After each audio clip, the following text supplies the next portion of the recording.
Hello everyone, मेरा नाम है एडवोकेट अनिमेश रायजादा और मैं दिल्ली के डिस्ट्रिक्ट कोर्ट्स और हाई कोर्ट में प्रैक्टिस करता हूं। तो आज की वीडियो में हम समझेंगे कि कैसे आप घर बैठे बिना किसी की मदद लिए एक चेक बाउंस का नोटिस ड्राफ्ट भी कर सकते हैं, उसे लॉयर से अटेस्ट भी करवा सकते हैं और सामने वाली पार्टी को भेज भी सकते हैं।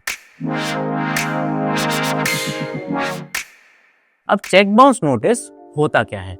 चेक बाउंस नोटिस एक तरह का लीगल नोटिस होता है जो हम उस पार्टी को भेजते हैं जिसका दिया हुआ चेक बैंक में ऑनर नहीं होता, यानी बाउंस हो जाता है। अब बाउंस होने की कई वजह होती है, या तो साइन गलत होते हैं, या अकाउंट में पैसे नहीं होना, या फिर चेक का एक्सपायर होना। इस सिनेरियो में हम सामने वाले पार्टी को नोटिस भेजते हैं उनको ये बताने के लिए कि आपका दिया हुआ चेक बाउंस हो चुका है और आपको हमारे जो पेमेंट करनी थी चेक के द्वारा वो आप पेमेंट हमें पूरी करें, वरना हम आपके अगेंस्ट लीगल एक्शन लेने जा रहे हैं। अब ये जो नोटिस है ये section 138 of negotiable instrument act के अंडर गवर्न होता है। ये सेक्शन हमसे कहता है कि जैसे ही आपको दिया हुआ चेक बाउंस हो जाता है तो ये आपकी ड्यूटी है कि 30 दिन के अंदर आप चेक बाउंस का नोटिस सामने वाली पार्टी को भेजें। तो आप समझ सकते हैं कि एक राइट नहीं, आपकी ड्यूटी है। तो आज हम समझेंगे कि ये नोटिस हम मिनटों में कैसे ड्राफ्ट करें। तो आपको कुछ नहीं करना है, digilawyer.a वेबसाइट पर आना है, नोटिस सेक्शन में जाके आपको चेक बाउंस नोटिस पे क्लिक करना है। जिसके बाद आप देख सकते हैं कि आपको सेल्फ ड्राफ्टेड का ऑप्शन दिखेगा जिसमें आपको ड्राफ्ट योरसेल्फ पे क्लिक करना है।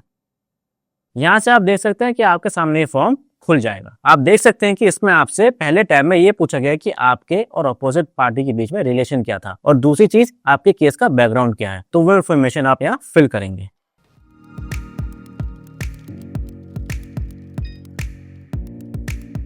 इसके बाद आपसे पूछा आ रहा है कि इशूइंग पार्टी कौन है। इशूइंग पार्टी वो पार्टी होती है जो नोटिस भेज रही है, इस केस में मैं। रिसीविंग पार्टी वो हुई जिसको हम ये नोटिस भेज रहे हैं, तो उनका नाम और एड्रेस हम यहाँ मेंशन करेंगे। अब इसमें दो बैंक्स इन्वॉल्व हैं जिसका चेक इशू हुआ था और जहां पे चेक जमा किया गया था, तो उन दोनों बैंक्स के नाम आप इस टैब में लिखेंगे। अब चेक से रिलेटेड जो इन्फॉर्मेशन है कि चेक नंबर, चेक का अमाउंट और कब ये चेक इश्यू हुआ था, वो इन्फॉर्मेशन आप यहाँ फीड करेंगे। अब जब बैंक चेक बाउंस करता है तो वो एक रीजन देता है कि चेक बाउंस क्यों हुआ, तो जो रीजन आपको मिला था वो आप यहाँ फीड करेंगे।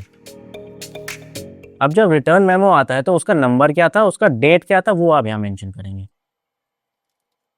अब कई बार क्या होता है कि आप सामने वाली पार्टी आपसे कहती है कि एक बार फिर से चेक जमा कीजिए, अब क्लियर हो जाएगा। तो क्या आपने वो चेक्स दूसरी बार डिपॉजिट किया है या नहीं, वो आप यहाँ पे यस और नो में जवाब देंगे।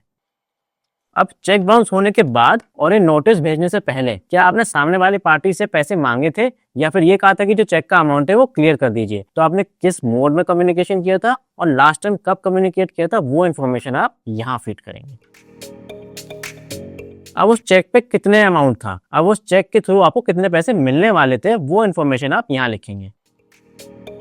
अब ये नोटिस देने के बाद आप सामने वाले पार्टी को कितने दिन का टाइम देंगे अमाउंट क्लियर करने के लिए, वो आप यहाँ मेंशन करेंगे। तो देखा आपने कैसे मिनटों में आपने नोटिस अब ड्राफ्ट कर लिया है, पर अभी भी कहानी खत्म नहीं हुई है। एक लीगल नोटिस तभी लीगल नोटिस बन पाएगा जब उस पर लॉयर के साइन होंगे। तो आप यहाँ देख सकते हैं कि लॉयर अटेस्टेशन का फीचर है, तो इसको जब आप क्लिक करेंगे तो आपको यहाँ ऑप्शन मिलेगा कि आप सामने वाली पार्टी को ईमेल के थ्रू नोटिस भेज सकें। तो उनका ईमेल एड्रेस आपको यहाँ पे मेंशन करना होगा। अगर आप चाहते हैं कि इस नोटिस की एक कॉपी आपके घर भी आए तो door step delivery option click करके यहाँ पे आप अपना एड्रेस फिल कर सकते हैं।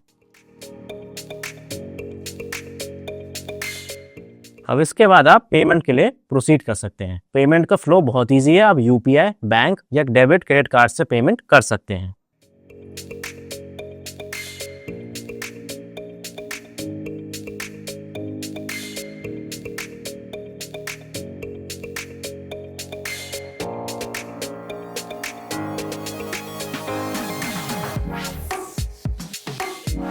तो आप देख सकते हैं पेमेंट सक्सेसफुल हो चुकी है। अब आप अपने ड्राफ्ट का स्टेटस होम पर जाके चेक कर सकते हैं। अब आप देख सकते हैं कि लॉयर अटेस्टेशन के लिए लॉयर्स को आपको डॉक्यूमेंट भेज दिया गया है। अब लॉयर अटेस्टेशन प्रोसेस कंप्लीट होने में 24 से 48 घंटे लग सकते हैं और उसका स्टेटस आप यहाँ से हमेशा आके चेक कर सकते हैं। अब अगर अपना यहाँ स्टेटस आप रिफ्रेश करेंगे तो आप देख पाएंगे कि अब आपका नोटिस लॉयर थ्रू अटेस्टेड हो चुका है। अब इस डॉक्यूमेंट को आप यहाँ से डाउनलोड कर सकते हैं और डाउनलोड करने के बाद आपका नोटिस कुछ ऐसा दिखेगा। और आप देख सकते हैं कि जो इन्फॉर्मेशन आपने फीड करी है वही इस नोटिस में आ रही है और साथ ही साथ एंड में लॉयर का साइन और स्टैम्प भी अब लग चुका है। अब इस नोटिस को आप अपने स्टोरेज के लिए रख भी सकते हैं और चाहें तो ये PDF आप व्हाट्सएप के थ्रू सामने वाली पार्टी को भेज भी सकते हैं। तो देखा आपने कि ये प्रोसेस कितना आसान था और मिनटों में आपने नोटिस ड्राफ्ट भी कर लिया। और यही नहीं, इसके अलावा डिफॉर्मेशन, सेटलमेंट, मनी रिकवरी और ऐसे कई सारे नोटिस आप मिनटों में ड्राफ्ट कर सकते हैं digilawyer.ai की मदद से। तो अगर आपको आज की वीडियो पसंद आई हो तो इसे लाइक जरूर करें, दोस्तों और फैमिली में जरूर शेयर करें और ऐसी और वीडियोस के लिए डिजिलॉयर के YouTube चैनल को सब्सक्राइब जरूर करें। और अगर वीडियो में कोई डाउट हो तो आप कमेंट सेक्शन में हमें बता सकते हैं और मैं आके आपके डाउट्स क्लियर जरूर करूंगा। तो बस आज के लिए इतना ही। अपना ध्यान रखें। Thank you.